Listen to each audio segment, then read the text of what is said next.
Donc, Parashat Vayakel, donc en réalité, c'est la paracha qui parle de, comme Teruma et Tetzavé.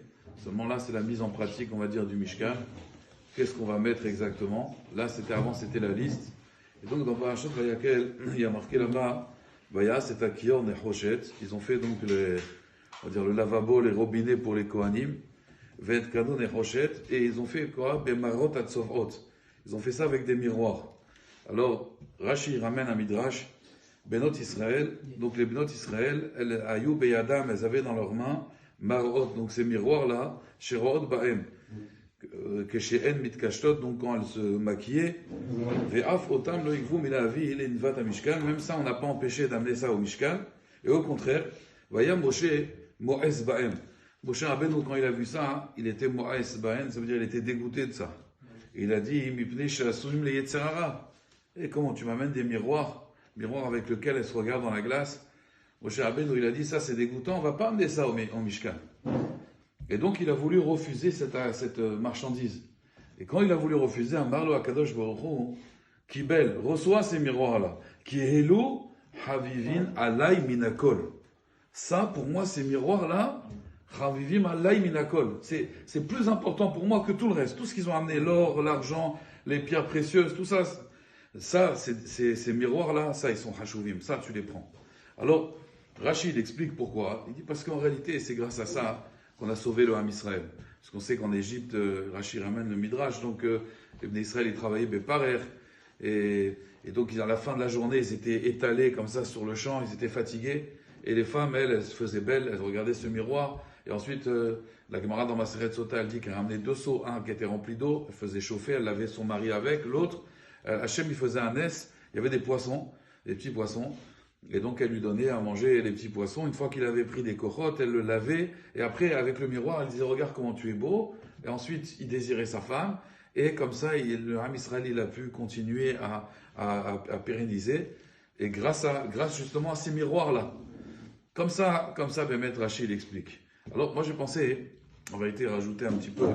Il y a marqué, il y a un chidouche de Harizal qui dit, il y a marqué Maïdidot Mishkenotecha.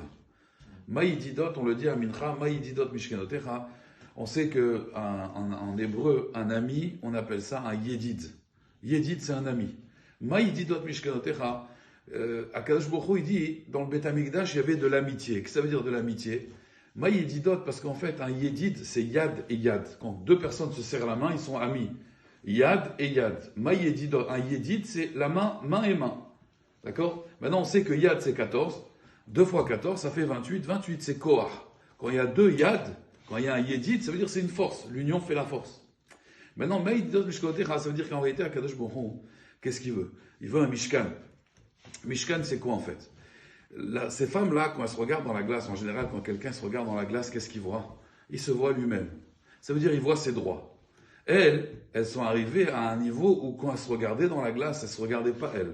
Elles regardaient leurs devoirs. Qu'est-ce que je peux apporter? Ça veut dire maintenant, je vais me faire belle et cette beauté-là, elle va servir à quoi? Est-ce qu'elle va servir à moi ou elle va servir aux autres? Ça veut dire on peut se regarder, on peut regarder ses droits ou ses devoirs. Les femmes, elles sont arrivées à un niveau où même quand elles se regardaient dans la glace, elles arrivaient à penser à l'autre et pas à soi-même. C'est très rare. En général, quelqu'un il se regarde, il s'arrange, il pense à lui. Comment il peut plaire, comment il peut... Elle, la femme, c'était le contraire. Elles arrivaient en fait à penser à l'autre. Elles arrivaient à penser à l'autre. Et comme ça, on se rapproche d'Akadosh Baruch Hu, parce qu'Akadosh Baruch Hu, lui, il pense jamais à lui, il pense qu'aux autres. Akadosh Baruch Hu, il a créé ce rolam-là, Behesed. Donc, en vérité, se rapprocher d'Akadosh Baruch Hu, c'est quelque part faire du Hesed, ça veut dire arrêter de se regarder soi-même. Akadosh Baruch Hu, si c'était regarder son intérêt, il n'aurait pas créé le monde. D'ailleurs, les Malachim, ils ont dit, pourquoi tu crées le monde? Ma'enosh kitiskerenu, qu'est-ce qu'est l'homme? Qu'est-ce qu'est l'homme pour que tu le crées? Akadosh Baruch Hu, malgré tout, il a créé l'homme. Donc le Mishkan, la résidence d'Hachem, elle doit être cette image. C'est pour cela que le Beth Amikdash s'est détruit à cause de Sinatrinam, la haine gratuite. Parce que le but du Mishkan, c'est de se rapprocher d'Hachem. Comment on se rapproche d'Hachem? Quand on pense à l'autre, qu'on arrête de penser à soi. Quand on se regarde dans la glace, on se dit qu'est-ce que je peux apporter au monde? Qu'est-ce que je peux apporter à la société? Donc, pour amener le Mishkan, Akadosh Baruch Hu, il a dit l'or, l'argent, tout ça, ça m'intéresse pas. Ce qui m'intéresse le plus, Ravivim Alay Minakol, c'est ces miroirs-là, dans lesquels quelqu'un, il s'est regardé, et peut-être une fois dans l'histoire, il n'a pas pensé à lui, il a pensé à l'autre. Il a pensé à l'autre. Ça, c'est le Yesod du Mishkan, et c'est ça, Maïdidot Mishkanotecha. Tant qu'il y avait de la hardout, tant que l'un, il pensait à l'autre, Akadosh Baruch Hu, il pouvait résider avec nous, parce qu'on avait une ressemblance avec lui, parce qu'on avait un rapprochement avec lui. Dès qu'il y a eu la sinatrinam, Akash Baruch Hu, il a disparu. Donc ça veut dire que quelqu'un de religieux, ça suffit pas de mettre les tefillin, ça suffit pas de faire des mitzvot Bernam la makom. Il faut faire Bernam la chavero, ça veut dire qu'en fait il faut se rapprocher d'Hachem, comment, en lui ressemblant. Af ou rachum, af ani rachum. Lui il est rachum, af ata rachum, toi aussi tu dois être rachum. Il est miséricordieux, toi aussi tu dois être miséricordieux. Ça c'est, il dit le Tomer Devorah, c'est comme ça qu'on se rapproche d'Akadosh Baruch Hu. Hachem, Izakenu Bezrat Hachem. De prendre l'exemple de ces miroirs des femmes et d'essayer nous-mêmes, quand on se regarde dans la glace, qu'est-ce que chacun ce qu'il peut apporter. Ouais, chacun ce qu'il peut apporter. M. Benarouche, il a une belle voix, il ramène la chazanout, il y en a, il sait coudre, il a cousu les nappes. Chacun, qu'est-ce que, à Kadosh Baruch Hu, il a donné des kelim. À chacun, on a tous des kelim. Qu'est-ce qu'avec nos kelim, on va pouvoir apporter à l'autre, et pas simplement se rapporter à soi-même, mais qu'est-ce qu'on pourra apporter à l'autre.